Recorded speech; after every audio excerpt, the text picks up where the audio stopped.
Our plan is to really spend the next hour in community and in fellowship with one another for this Memorial Day. My name is Frida Berrigan, and I am your MC for the day, acting on the instructions of George Parent. Acting on the instructions of Ann Scheibner.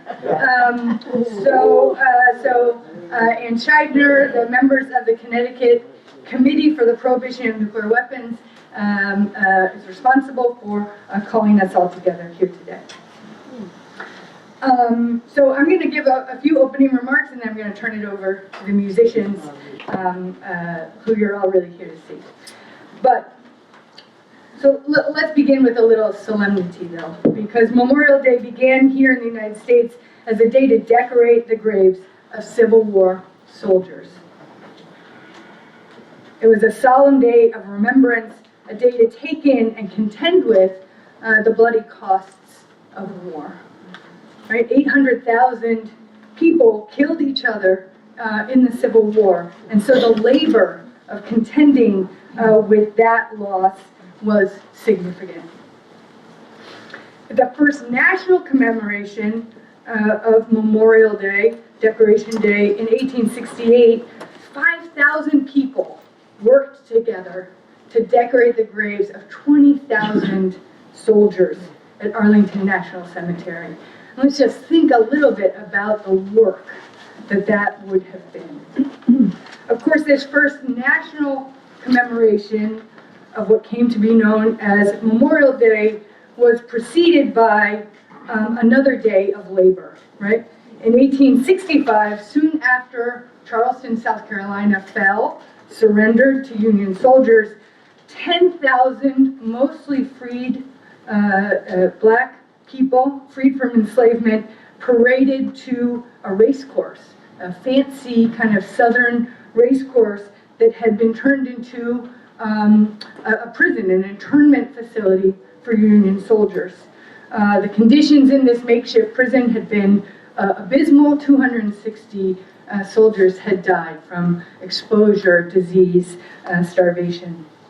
Right after the surrender, instead of just kind of having a party to celebrate freedom, the freedmen and women of that community exhumed the bodies of these soldiers and gave them a proper Christian burial.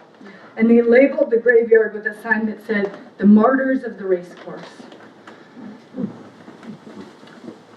Commemorating that act of remembrance, on May 1st, 1965, 10,000 people, mostly African Americans, mostly recently freed enslaved people, marched to that racetrack.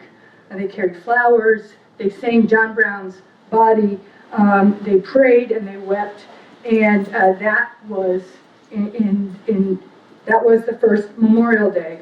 And this is all written up by a professor at Yale in history and black studies named David Blight. And it's actually relatively recently rediscovered history, rediscovered stories. So I start with these acknowledgments of the effort, the labor, the physicality of Memorial Day. And it stands in striking contrast to kind of how we are conditioned to think about today as a day for saccharine speeches, for flag buntings, and for sales on everything from mattresses to new trucks. So we're here to witness for peace on this Memorial Day, to sing, to connect, to remember, and to engage in that labor, right? Because it is work. And to recall with particular affection our friend Cal Robertson, who recently died. Cal understood, perhaps more as much as anybody, that war making is labor, that peacemaking is labor, and that remembering is labor. I'm thinking particularly on this Memorial Day about the 13 U.S. military personnel who have been killed in the United States' and Israel's war against Iran. And I want to kind of finish my opening remarks by reading the names of these 13 men and women. I guess I'll start by saying that 3,375 Iranians, mostly civilians, many of them children, have been killed by the U.S. military and Israel's actions in Iran.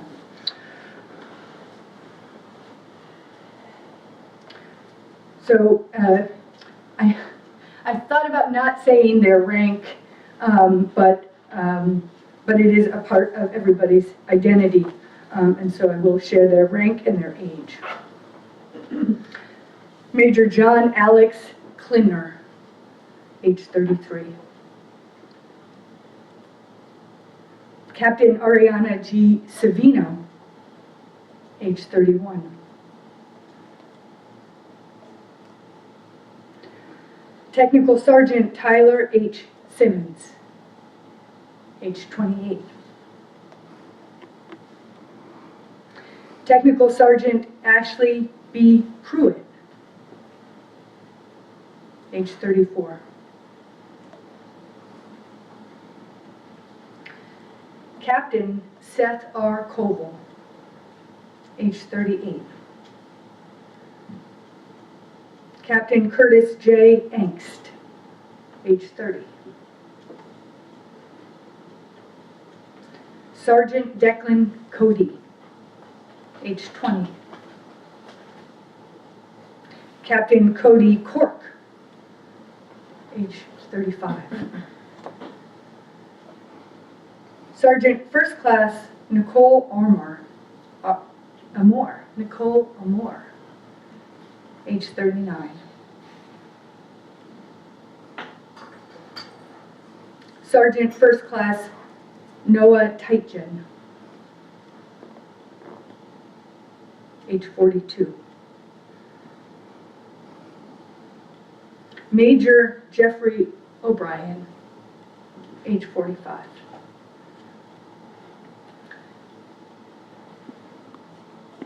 Chief Warrant Officer, 3rd Class, Robert Marzon, age 54. Sergeant Benjamin Pennington, age 26.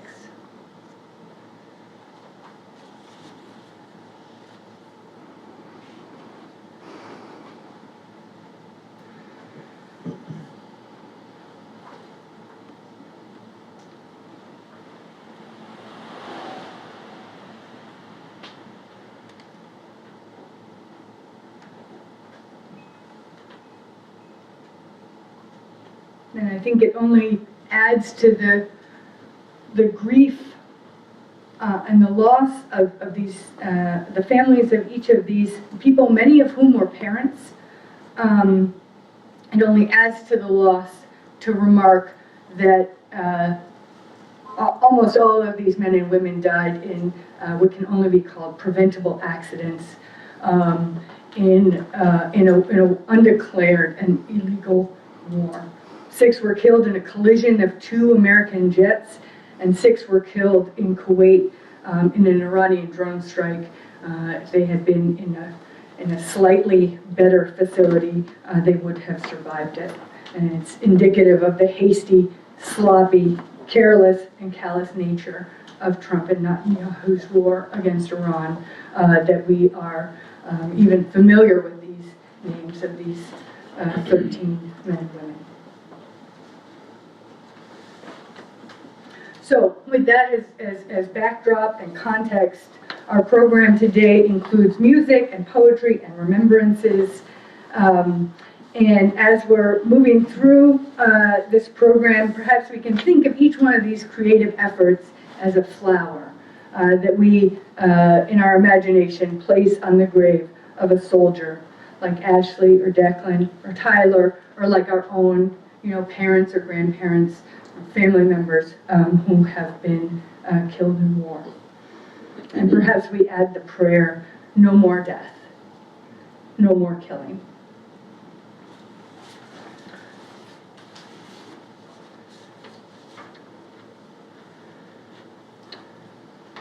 So our program today is pretty straightforward. It requires a little bit of moving around. Our first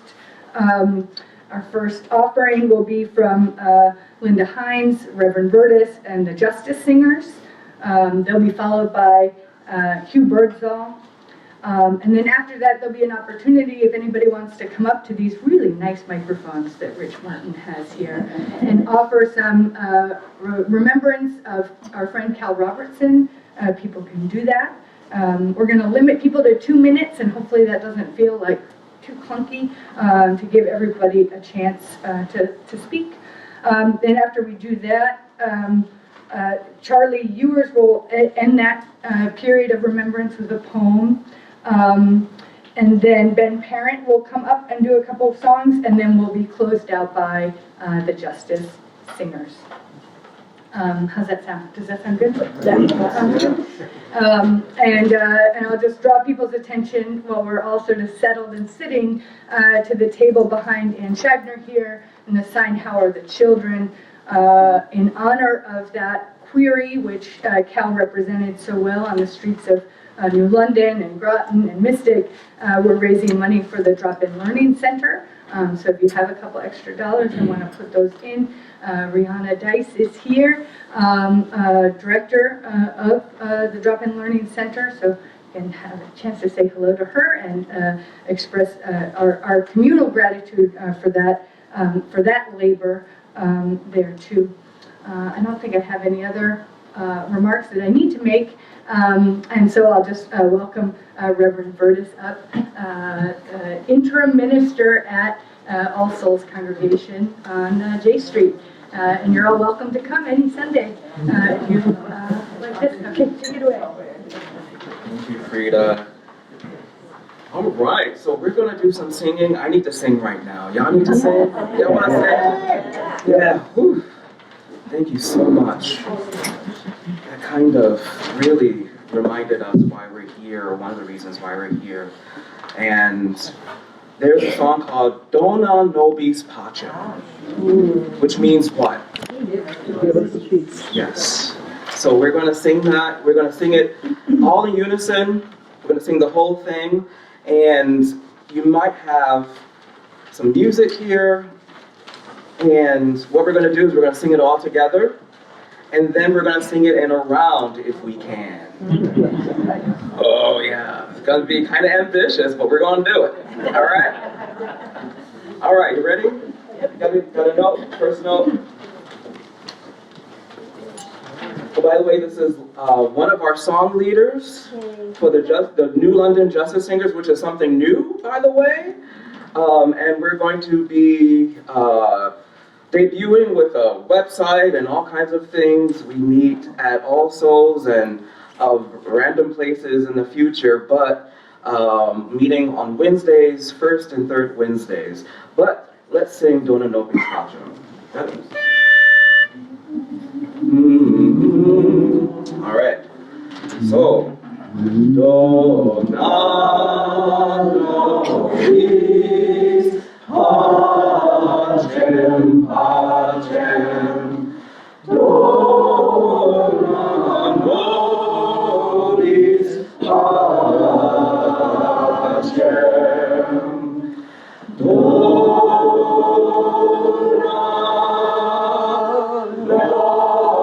Nobis Pacem,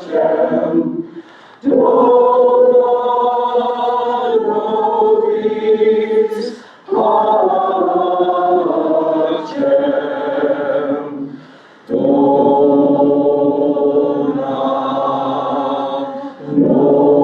Nobis Pacem, Dona Nobis Pacem, Dona Nobis Pacem. Oh, y'all know it. Then we can sing it as a round. All right. So, this section is the first round, and I'll be leading y'all.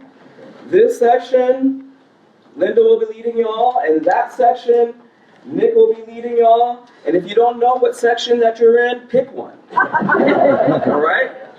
You ready? All right, we're gonna do this. Let me put this down. Get ready. All right. Do, la, nobis, pacem, pacem. Do, la, nobis, pacem.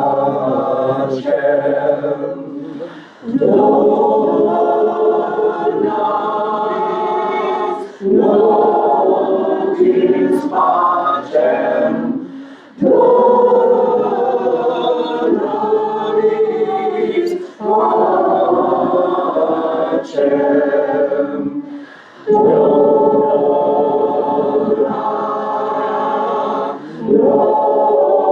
nobis, pacem. Do, nobis, pacem.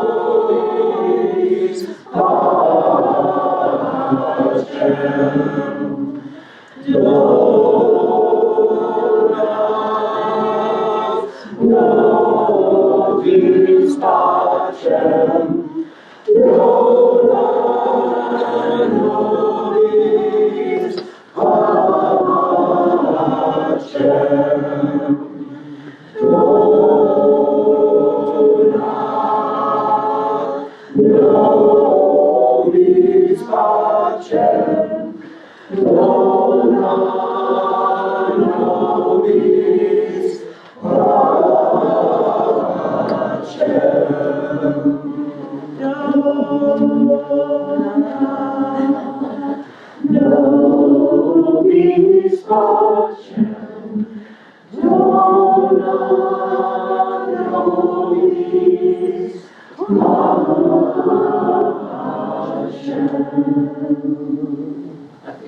That's close enough.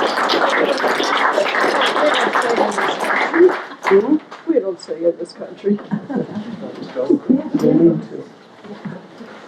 Our music education. You birds all, everybody. Yeah.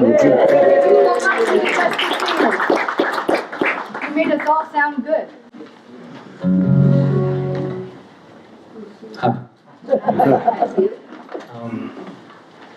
Wow. I remember playing at the Hempstead House outdoors once for this event. And I think it was just Margot Fruit was there. But this is great. I'm going to sing a song about remembrance. It's called Leaving the Lowlands Behind.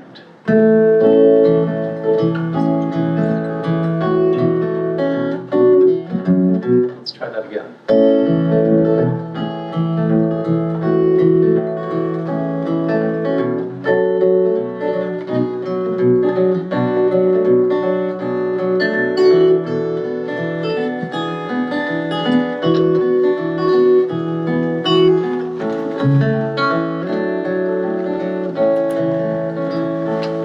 I'm leaving the lowlands behind, hoping my train is on time.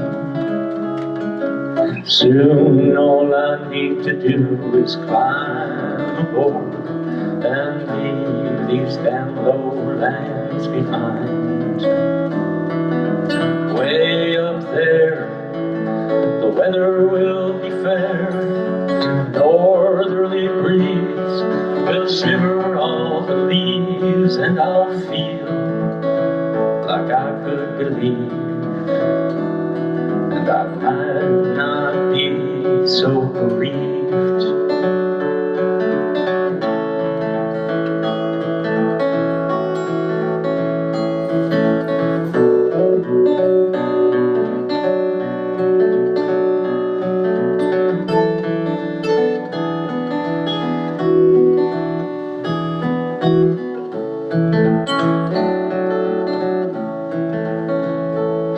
I'm leaving the lowlands behind. Your memory still waves on my mind. I swear I'm not running blind. I'm just leaving these lowlands behind. Rocky and steep is the way. The summit, they say, takes you most of the day. The fells meet the sky in the east. And out to the west, there's the wild Irish Sea.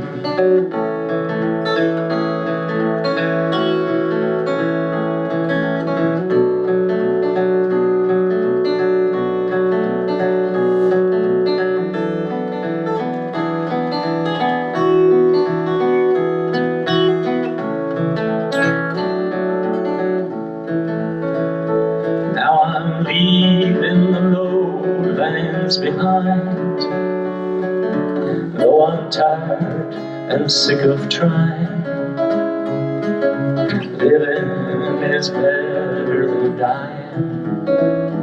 So I'm leaving these lowlands behind. You used to say you could tell from the higher ground, clear as a bell, what I was thinking. Well, what the hell? With my head hung down, I was just an empty shell.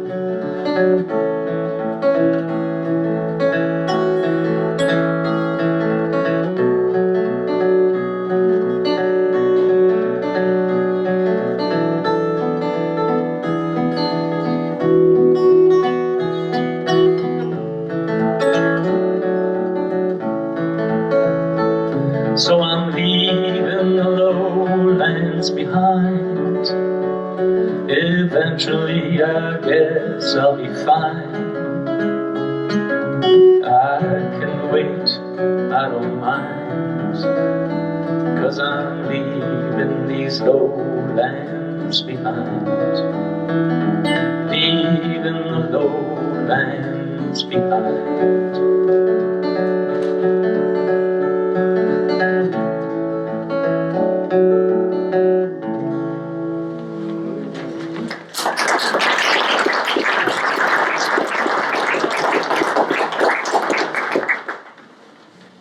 This is a song that John Pearson wrote, and he let me help him with a couple of things.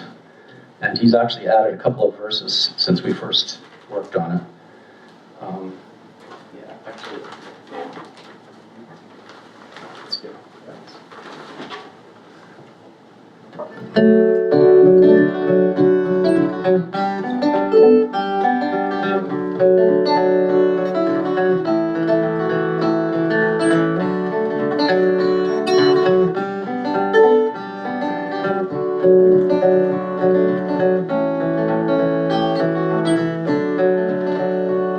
I met a man this morning on a corner holding signs about all that's wrong with war, its cost to humankind.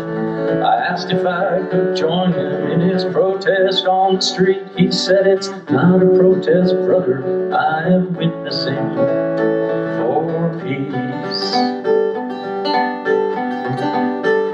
For more than 30 years he had been holding up those signs, until he was arrested at least 37 times. They finally relented, wrote a permit for free speech.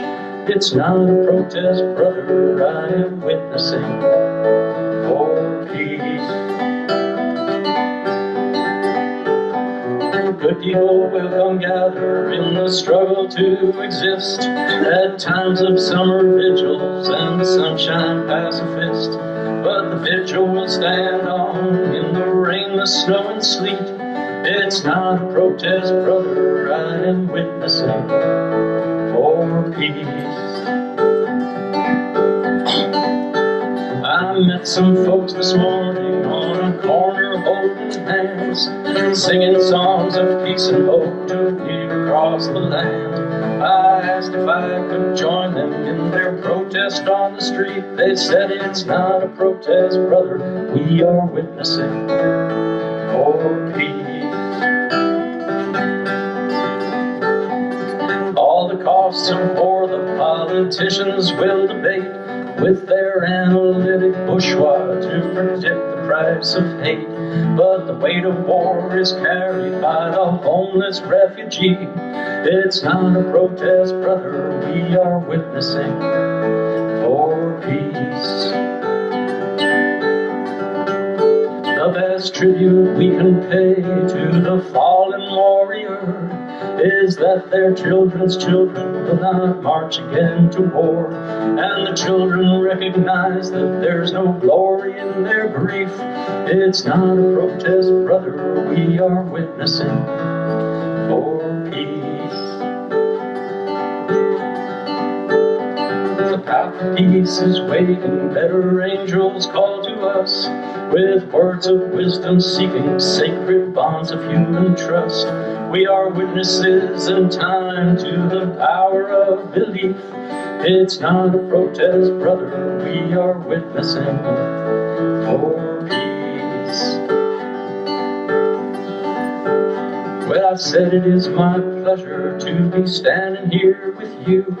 He said it's not about me, brother, anywhere will do. I am standing in the place of those who have no voice to speak. It's not a protest, brother, I am witnessing for peace. It's not a protest, brother, I am witnessing for peace.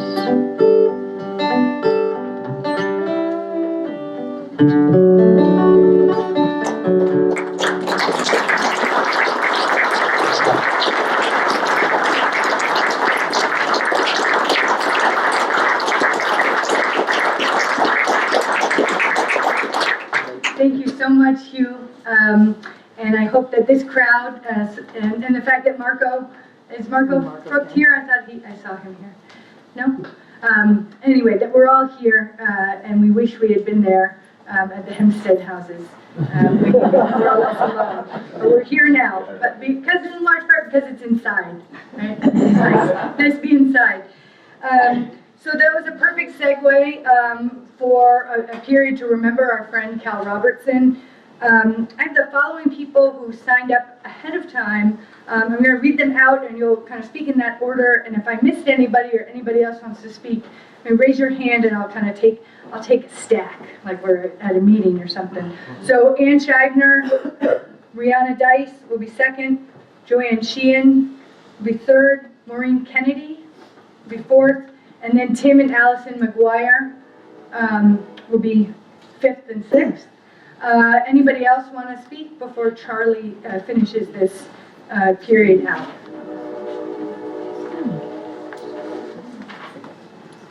And Hugh. Okay, so I'll put Hugh down. Okay, no one else? That's great. That's a good. That's. I mean, we could talk all day, but that's great. So I'll invite Ann up, and then Rihanna and Joanne, get yourselves kind of ready to go here. Okay. All right. Let's applaud for Ann Scheibner.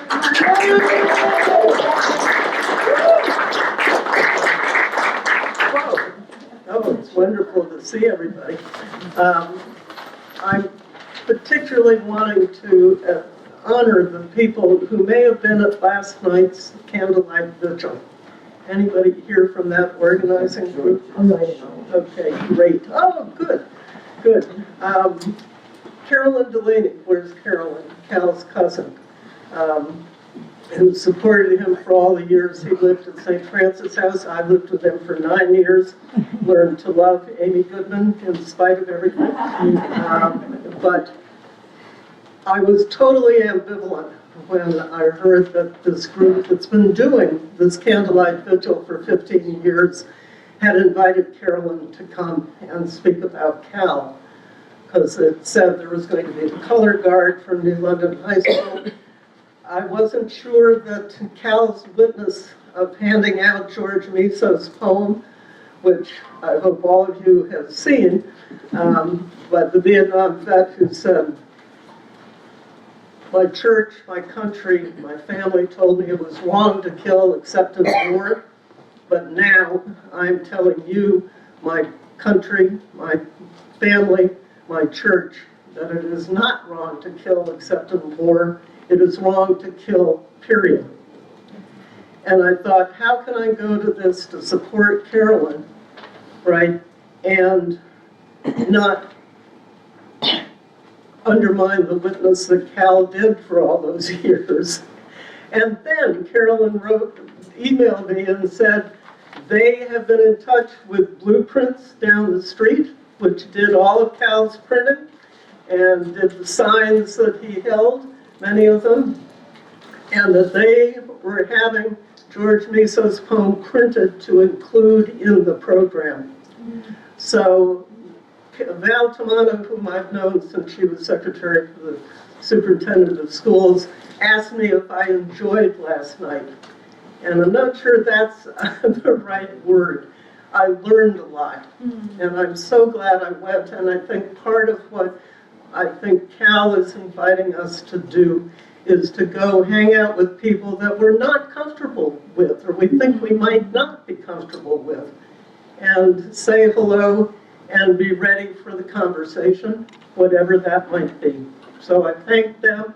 I had some of the programs that they had, and now they've disappeared in one of my bags. But I've got the poem. They gave me the extra copies.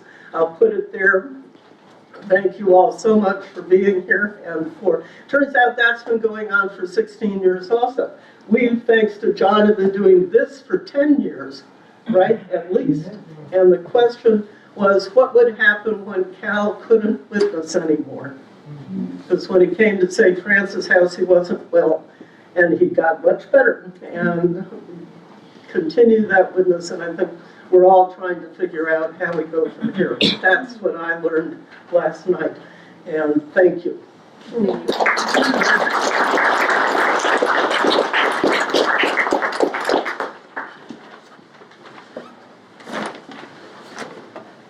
My name is Rihanna Dice. I'm the director of the Drop and Learning Center.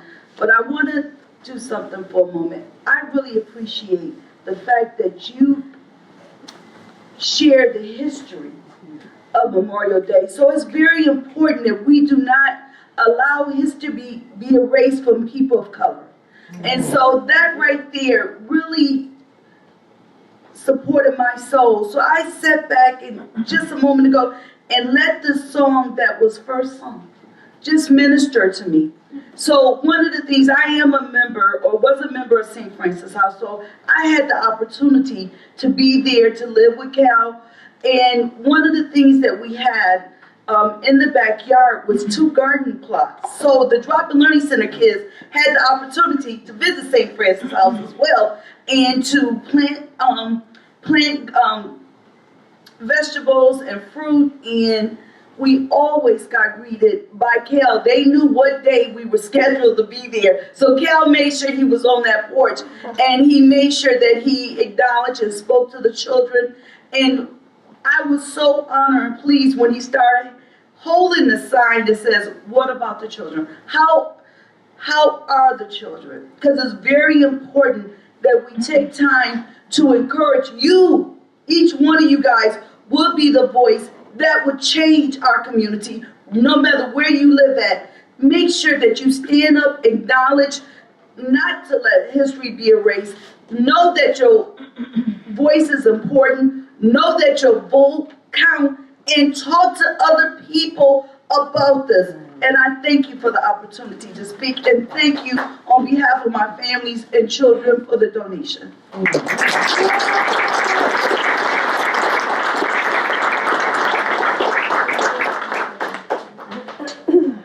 Thank you, Ree. My name is Joanne Sheehan, and I'm going to tell a different story about Cal and witnessing that only maybe a few of you in this room have ever seen. So back in 1998, the Warby Sisters League organized a week-long youth peace training at Voluntown, Connecticut, at the Peace Trust there for high school kids. And my son Patrick, who's here, is one of them.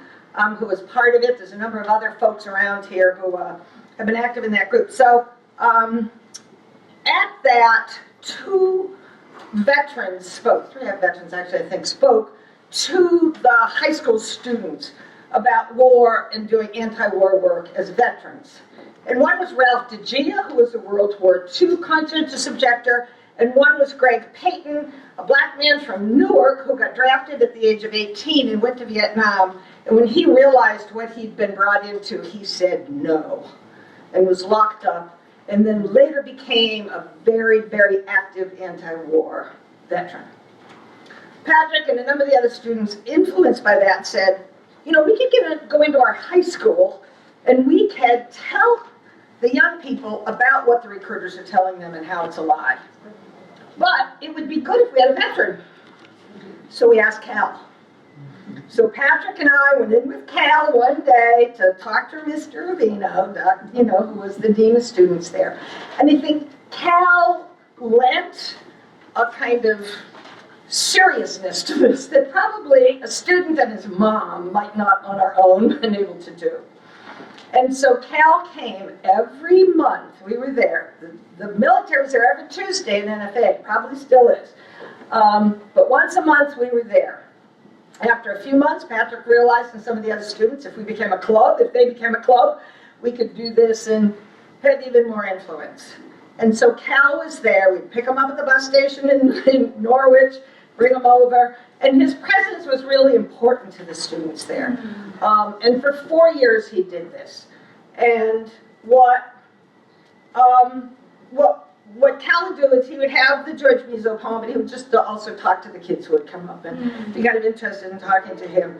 At one point, though, after 9/11 and after we went into Afghanistan, he was so upset, you can imagine, right? Another war, seeing that other war. And so he became a little bit more assertive about giving out the poem. At some point, the school said no. And it was really, really hard. I'm looking down here at Nina Barkley. Her classroom was next to where we did the counter recruitment table in that hall every month at NFA. But we never stopped doing it. We did that for another 10 years. And Cal would keep asking, how is it? How is it going? You know, and so I think that one of the things we can do, what do we do about the children, is we talk about the reality of war. We share those anti-war veteran stories, and we keep doing that over and over and over again until no one goes to war. I also want to say that the other place that many of us would see Cal, and I thought of this when we sang Dona Nobis Pacem, was that every year Cal went on Good Friday to the subbase. We would have the Stations of the Cross at the subbase. I think we've been doing that for over 30 years now. And so Cal was very much a part of that. We changed kind of our tradition of walking up along the gate when Cal couldn't quite do that, and then we circle up now in front of the subbase. So I think Cal is here in our presence and our spirit, and our job is to carry it on. Amen.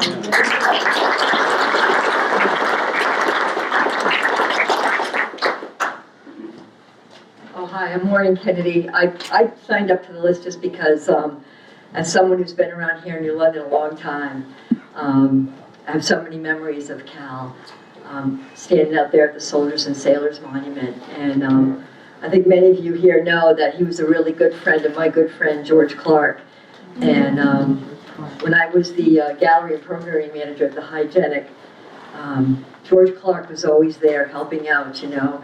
And one of the things he loved to do was make what he called peace mandalas on Bank Street. And many times we have long conversations with Cal.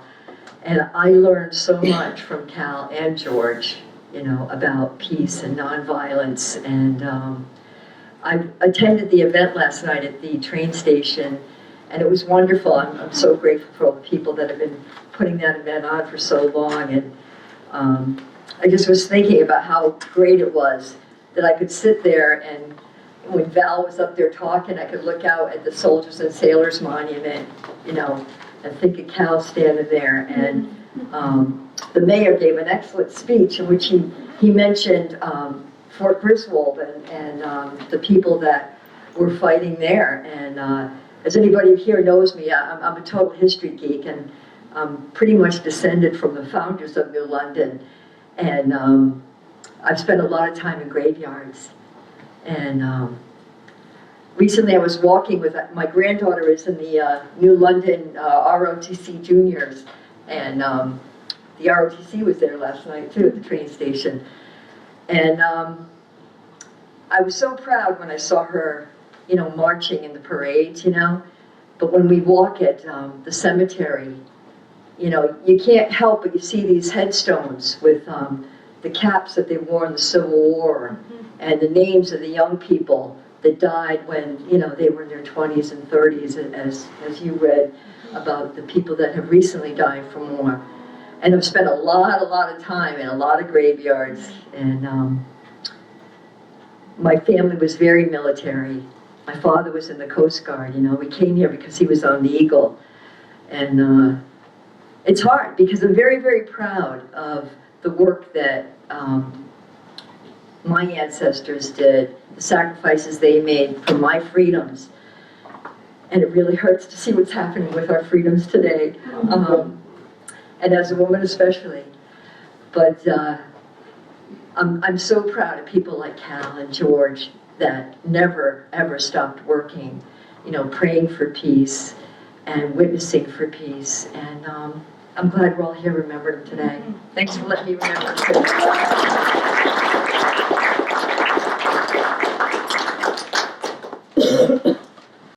I'm trying to get this out. I ran into Cal years ago at the Noack Baptist Church where my mom was the secretary for Reverend Jim Pratt. And I didn't know much about the war. I didn't have to go to war, so I only sympathized or empathized, whatever it is, with. I felt bad for him, you know, what he went through. And I ran to him again years later at the Baptist church again. The same sort of thing. I didn't know him. Just didn't know I had anything in common, and I found myself years after that happened to be on the sidewalks of these streets in New London and the surrounding cities protesting the signs. And I couldn't have done it without him. I thought of every single time I had to stand in front of a church and protest. I got my strength from, shit, if God could do it, I could do it. It made a difference. He was a mighty person. And I gained a lot of strength from him. I never passed him without tooting and waving. Never passed him without stopping to talk and say something for a minute. He was my hero. And we lost a lot of vets, a lot of people. We're gonna remember that, and we're here to remember Cal, a mighty man, way stronger than he looks. You wouldn't know it. but he made things happen. And in turn, I made things happen for about 168 other people, turns out. And I wouldn't have been able to do it without him. So here's to Cal. And I didn't get to tell him that, so I've decided I'm not gonna miss him. I'm just gonna keep him with me all the time.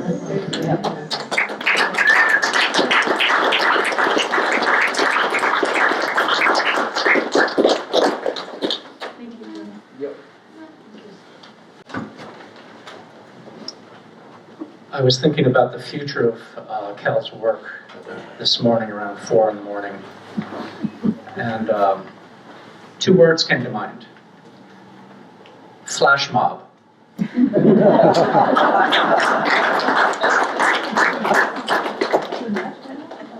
nobody else wants to share, Charlie will close this section of our program. Good morning, all. The poem is self-explanatory. I came to know Cal late in his life. Poor Cal.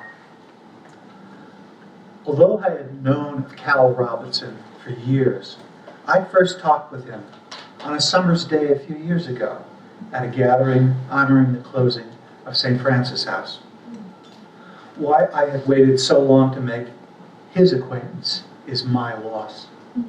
He was always available, for I passed him regularly at his post at the gate of the subbase as I drove up Route 12.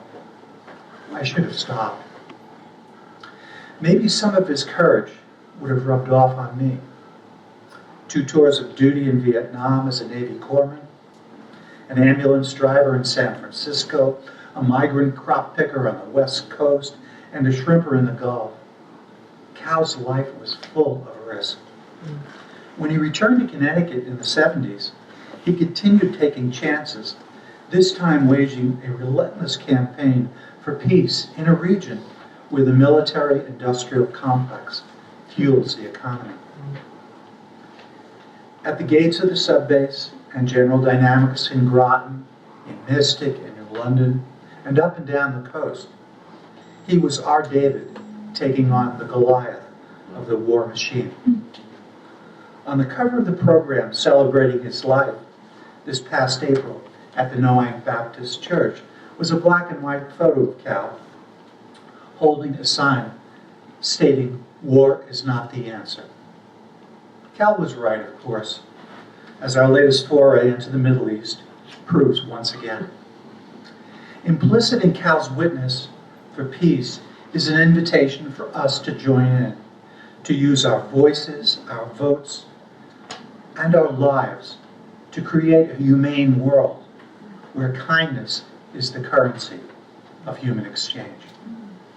Arrested, assailed, and ignored, lionized and beloved, Cal carried on. His life has touched us all. May we be so courageous in following him on the path to peace.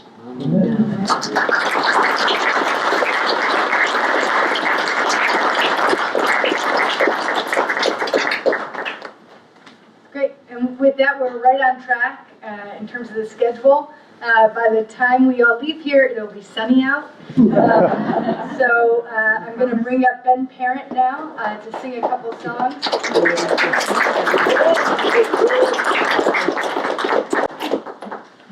Sorry, I need my headgear. So I want to sing this first song for Cal. It was Bob Dylan's 85th birthday yesterday, so this was a song that Bob Dylan did many years ago that I learned from him, not directly, but indirectly. And I lived at St. Francis House, had the privilege of living at St. Francis House, BC, before Cal. But I would often see him at many of the functions and the concerts and different things that we did. And he was such a beautiful person, and I just loved running into him. And, you know, he would pull me in and look into my eyes and go, "Keep it up, brother, keep it up." Like, he was just such a amazing, all the things that were said, such an amazing witness and human being. And he gave me power, just big power. And anyway, this is for Cal.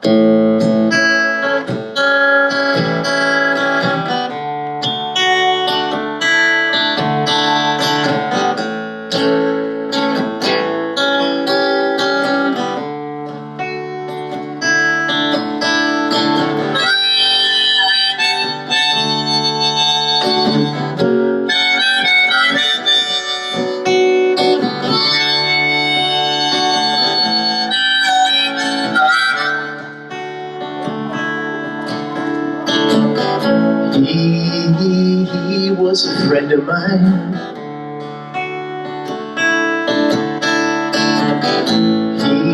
He was a friend of mine. Every time I think about him now, Lord, I just can't keep from crying. He was a friend of mine.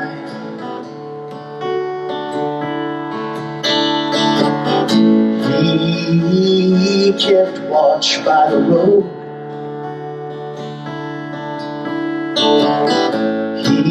He kept watch by the road. He was often the only witness, and he carried his sign alone. He was a friend of mine.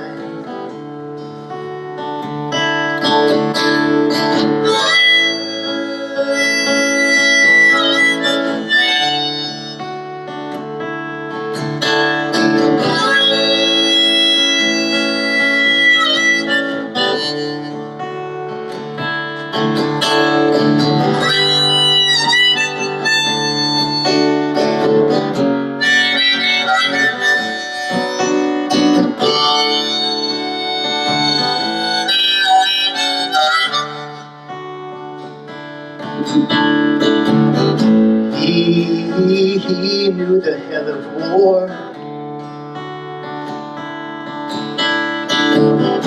He knew the hell of war. Came home to tell the people that we shouldn't fight no more. He knew the hell of war.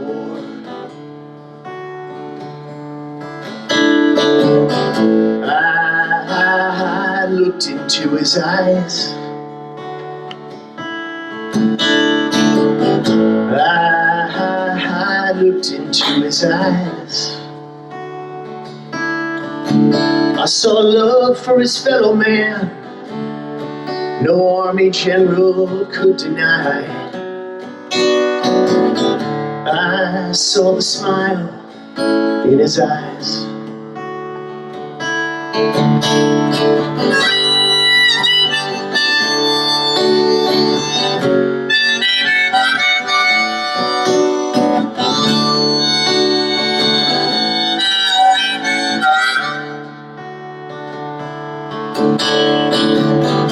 He was a friend of mine.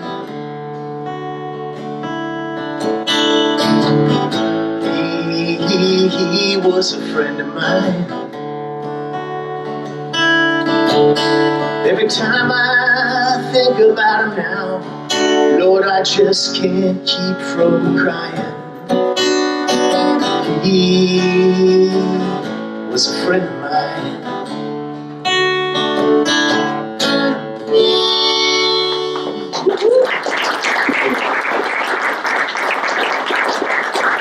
Thank you so much. Thank you, Cal.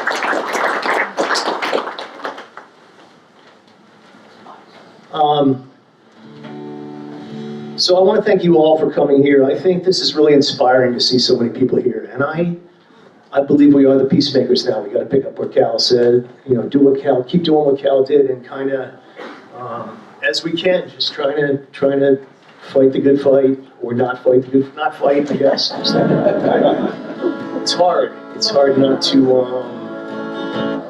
you know, I don't know, get angry, I guess, or get, you know. But I don't think it's about anger. I think it's about taking care of each other. And I wrote this song about a year ago, maybe a year and a half ago, after the day after the last election. And I sent it to my good friend Carolyn Paterno, and she said, "Come play that in church on Sundays." So I learned not to do that so quickly in the future. My good friend Carolyn Paterno. And, so I think we need to do what Cal did, which is try to just give witness in our community and try to just take care of each other. This song is called Think Local, Act Local.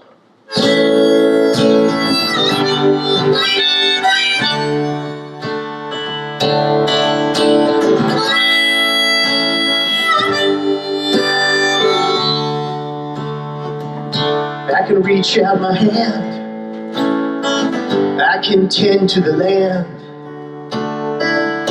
I can check on my neighbor, I can make peace at home, I can come to the table, I can work as I'm able, I can turn off the news, I can put down my phone. Think local, act local, stay close to home. Think local, act local, stay close to home. I can look for the beauty right in my backyard. Play some songs with Hugh Birdsall, stare up at the stars. I can tread even lighter than ever before. Lay down my burdens, leave them right at the door. Think local, act local, stay close to home. Think local, act local, stay close to home. All for one, one for all.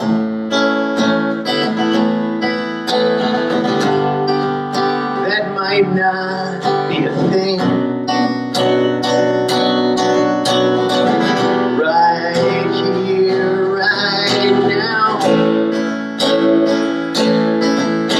It's a much, much more meaningful ring. Let it ring.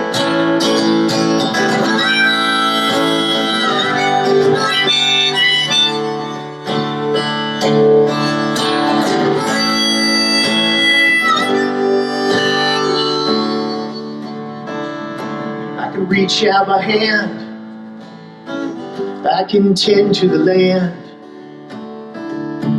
Among my own people, I will find peace again.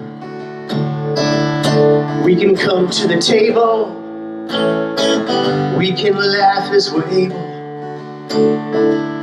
Break bread among loved ones. Come on, pull up a chair, let's sing. Think local, act local, stay close to home, yeah. Think local, act local, stay close to home. Think local, act local, stay close to home. Think local, act local, stay close to home.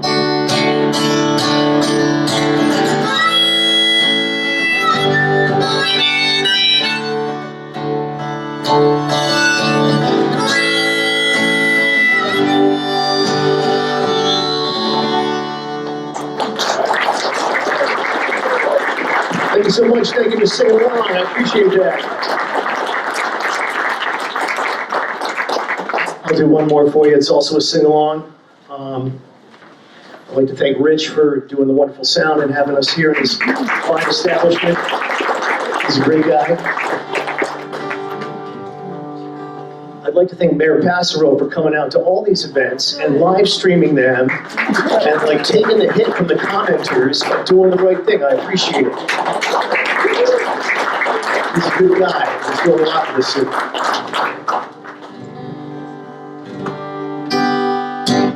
So, I don't know if right versus left is going to do it anymore. I think it's about the people that want to make things better for everybody versus the people that just want to do some for some. So, how do we do it?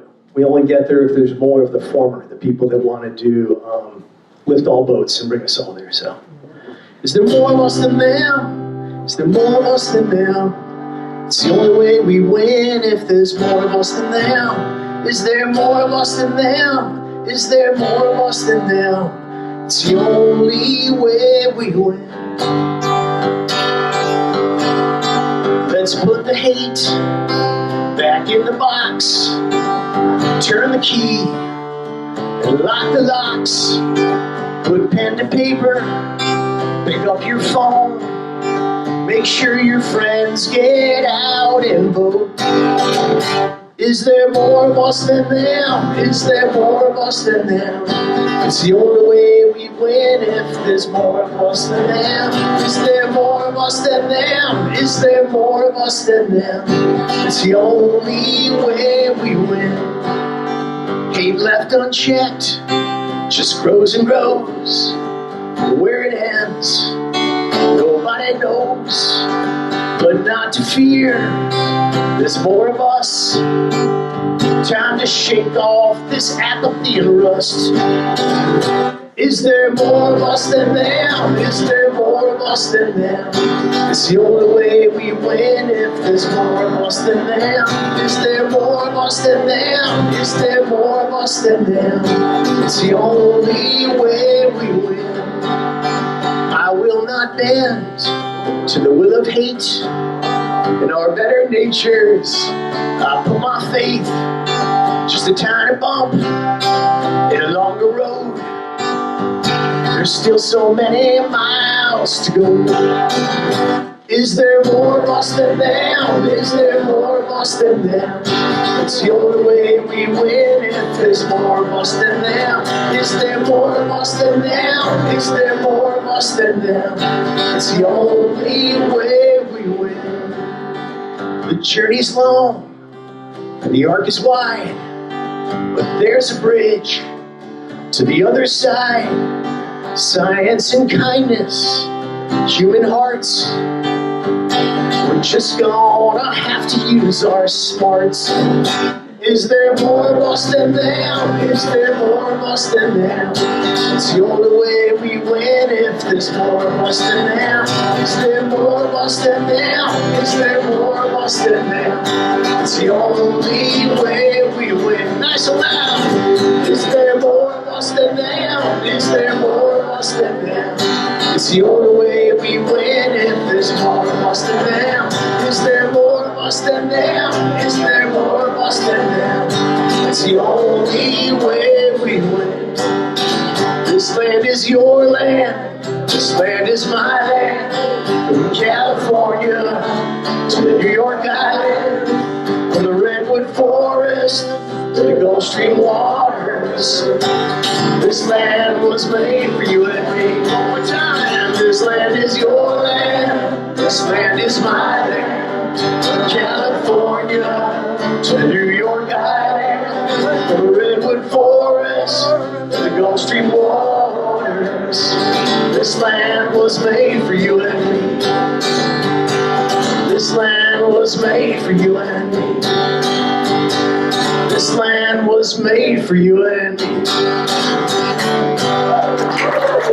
Peace and love. Thank you.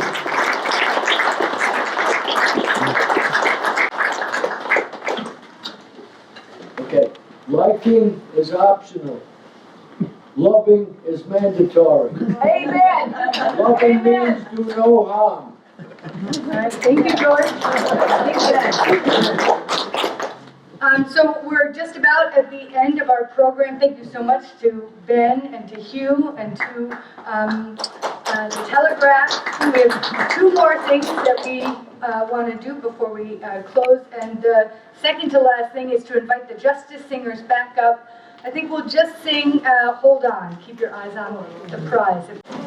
As many as we can get up here. So I see that this was 6 at the memorial service.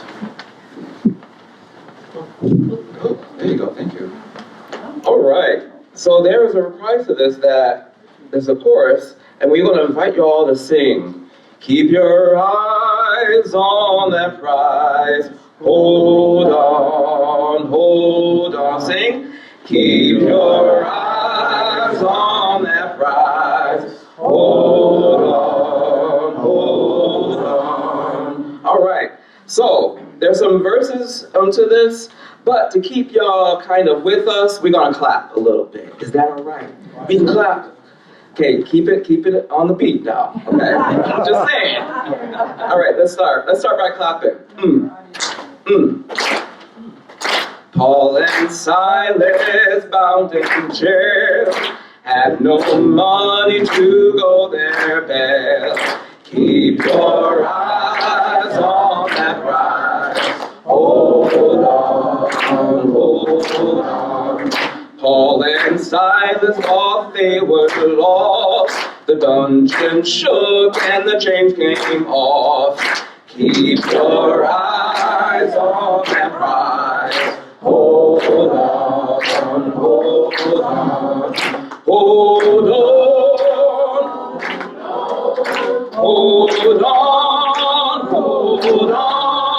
Keep your eyes on that prize. Hold on. The one thing we did right was the day we started to fight. Keep your eyes on that prize. Hold on. This one is new. Building walls and spreading hate will not make this country great. Keep your eyes on that prize. Hold on.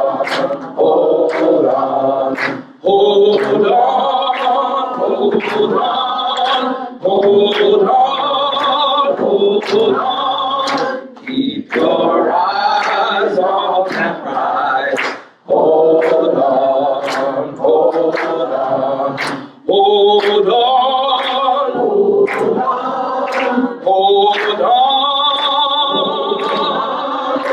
Keep your eyes on that prize. Hold on.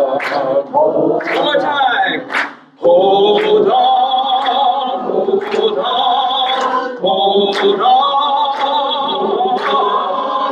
Keep your eyes on that prize and hold on.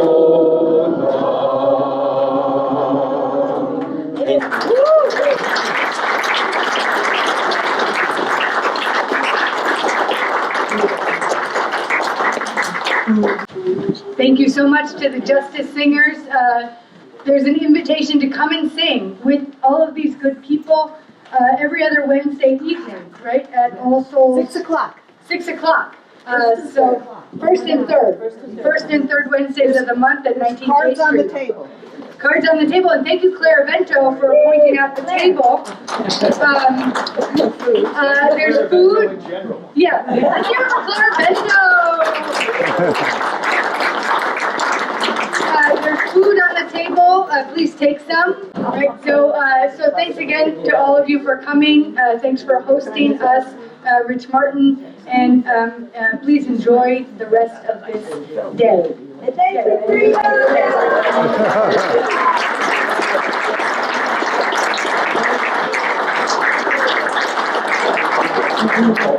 you.